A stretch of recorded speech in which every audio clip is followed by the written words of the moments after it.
Just trying to remember what I was what I was feeling.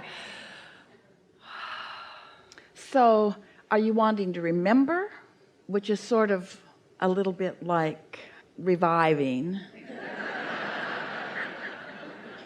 Or are you wanting to tune in to the leading edge thought that we're upon? Yes, I'm wanting that for sure.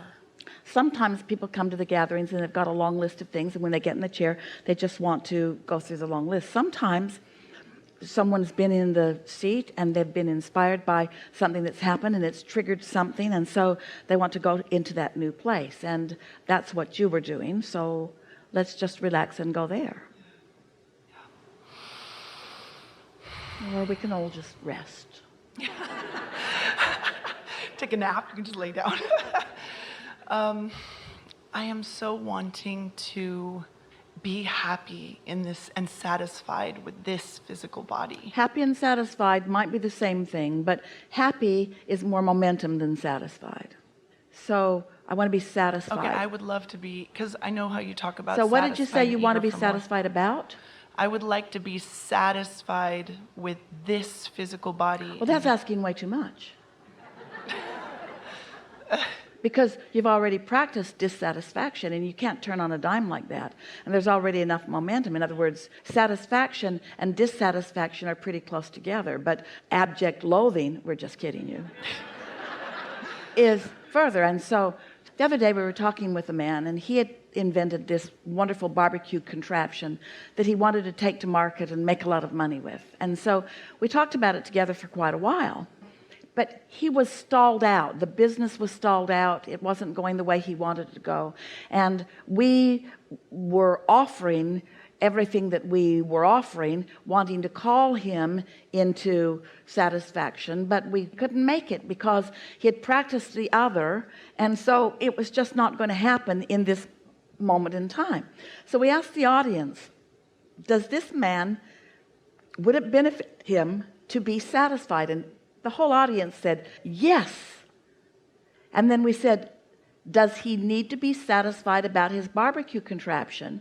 And the whole audience said no, just satisfied.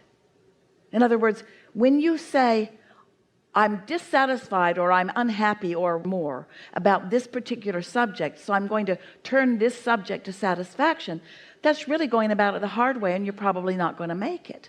But if you can find anything that you feel satisfied about and find satisfaction, then that satisfaction becomes more and more and more and more, and there becomes enough satisfaction momentum until you're feeling really, really good. And then under those conditions, then you can find some thoughts about some things that you have formerly felt pretty strong in opposition about, and then those thoughts can begin to shift. Does that make sense to you?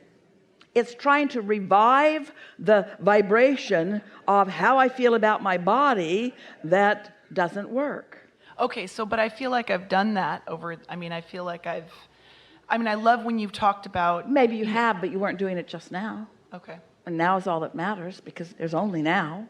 All right. This moment in time is where your ability to converge or move in the direction of your inner being or not. Mutuality with your inner being can only be found now. And so if you can't find it on that topic, if you want mutuality and you can't find it on that topic, but you want mutuality, but you can't find it on that topic, but you want mutuality, but you can't find it on that topic, then isn't it logical to change topics? Well, I've spent a lot of time I'm not trying to argue for my limitations, but I'm here with you and I'm like, let's do this. It's all right. Well, let's do it. So I've spent lots of time. That's not doing it. I have, what? Wait, what? Okay. So you want me to try it? I feel like I know how to. I have an extraordinary life, and I have spent lots of time not thinking about it or thinking about wonderful things that are happening in my life. And when I tune into this other thing. But here's the thing. So you spend time finding satisfaction about other things, but not to the degree that you found so much satisfaction that you can then find satisfaction about that thing. Because you keep wanting that thing to change before you're willing to be satisfied. You're not willing to be satisfied about it in the vibrational state. It's got to go all the way there before you'll be satisfied, if you're like most humans. And that's what trips you up. Yes, because It's like I need to be there in order to be satisfied. That never works. That's not what creation is. Creation is finding a satisfying vibration and maintaining it until that thought turns to the thing that you want. but the other Satisfying thoughts turn to the things that you want. Dissatisfying thoughts turn to the things you don't want. So if you've got dissatisfying thoughts about something that you want, got to change the subject to satisfying things. It's really simpler than you're letting it be. And it's because you're like most humans, where you think that it takes pain to have gain, and you have to wrestle to the ground and kill it, and you're sort of oriented at finding the problem and then fixing it and so forth. And all of that has some relativity in your life experience, because contrast is important and so forth. But once you have done step one and you know what you want, then you got to focus on what you want. And if you can't, then focus on something else that you want. But I'm not even sure that I can have what I think I want. We know you're not sure. We know you're not sure. I mean, I can't look like I'm 20 again. You know, you can't, with money, you can make more money, but can you really, you can maybe say, like, I love the idea of thinking that maybe one day I could say, oh, I feel even stronger. I've heard people say that I feel stronger or fitter or happier in my body than I did when I was 20. Esther thought she cut those trees down too, and she didn't. Okay, I didn't follow you on that one. Well, we're just saying you practice beliefs that don't serve you.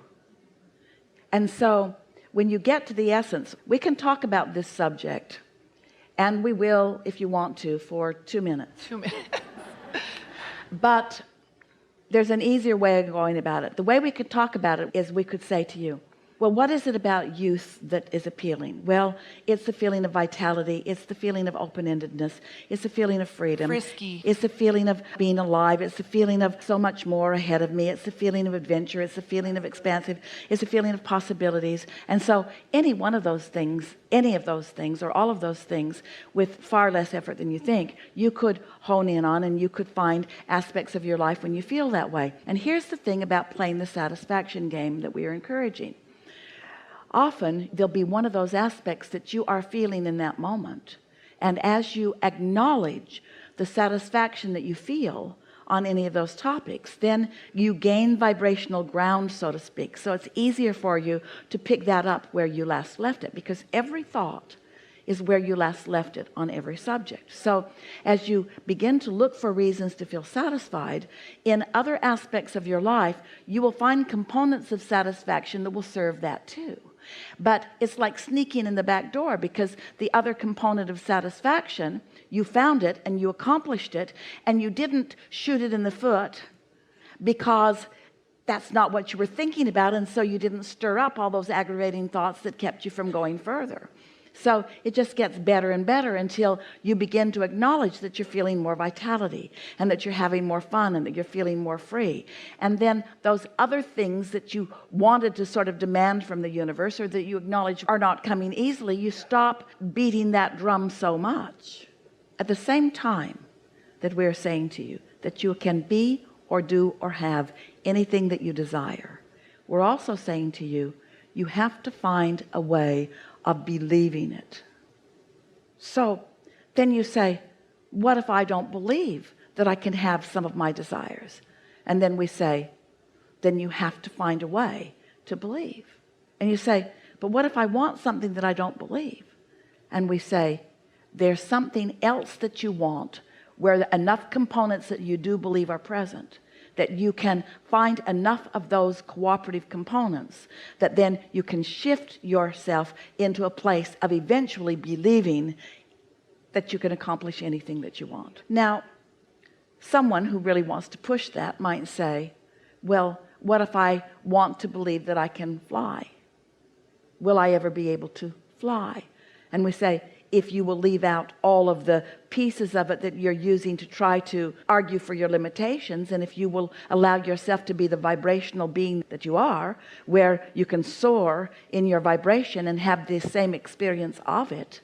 But what humans so often want to do, they want to say, no, I want to lay out all the improbable or the maybe even practical components that I don't believe, and then I want to defy all of those. And we say that is something that you cannot do. You cannot defy your own belief system. You have to modify your beliefs to harmonize with your desires. That's what deliberate creation is. That's what evolution is. Because what people most believe in is what is. Well, then how could what is ever change? If you believe that you have to believe in everything that is, then how will you ever move beyond what is? You have to lessen your grasp on what is in order to allow what isn't yet to be the new what is. So if you could look into your vortex the way we do and see the full manifestations of so many things that you desire, that your what is has given birth to, then you would come to understand that you can be that youthful being that you want to be, that you can live in the joyous way that you want to live. But the most important thing that you have to let go of is bringing everyone else along with you, because the weight and balance of all of the beliefs of all of those who are living the now reality holds you to a place that won't let you go to the new place. There have always been those who have reached beyond the beliefs of the masses, who have ignored the beating drum of the reality that the masses want to convey. And it's really interesting because they're conveying so much contradiction one with another anyway. And these people who have believed beyond what most believe, and therefore attracted to themselves what they believed, have then provided a basis of beliefs for masses to follow. That is my path. Yeah, that's my desire. And so at the same time we're saying to you, leave everybody else out of it. We're saying when you go there, a lot of them will follow, but leave them all out of it. And when you leave them all out of it, then you can go and then they can follow, but leave them all out of it. Don't let what they believe or don't believe to be your motive. In other words, leave them all out of it. When you leave them all out of it and you just establish mutuality between you and your own inner being, you can find satisfaction, satisfaction, satisfaction, satisfaction, satisfaction, satisfaction. And when you stop reaching for mutuality with others, you'll stop trying to define yourself through their eyes. You'll stop receiving what they think about the way you look or the way you are. You'll have way more leeway to see yourself as you want to be. You'll stop reaching for their thoughts because you won't be in the vicinity where you can even receive their thoughts. How is that really possible? Yes. It's what deliberate creation is. It's separating yourself from the mutuality of them and assigning to yourself an intention to have mutuality with your own inner being, where your invincibility is, and then you will discover and show yourself that you can do or be or have anything that you define. You just got to line up with it. When you say showing it to other people, when I am in that lead, not well, you see, in the leading edge, is that something that's on my path, or is that, don't even think about that? You're a teacher to the core of your being, and you want to lead through the power and clarity of your example. And so when you accomplish something, it will just naturally that others observe, it can be beneficial to them. When you live in wellness, that's a good example. When you live in clarity and fun, when you're joyful in your life, when you are joyful, when you are at an age when you're not supposed to be joyful, you should be unhappy at this point. You sort of stick out like a sore thumb. Yes, that is or for like sure. The only thumb that isn't sore. We've enjoyed this interaction immensely, and we are satisfied with what is and eager for more. There is great love here for you, and for now we are complete. Good. Really, really good.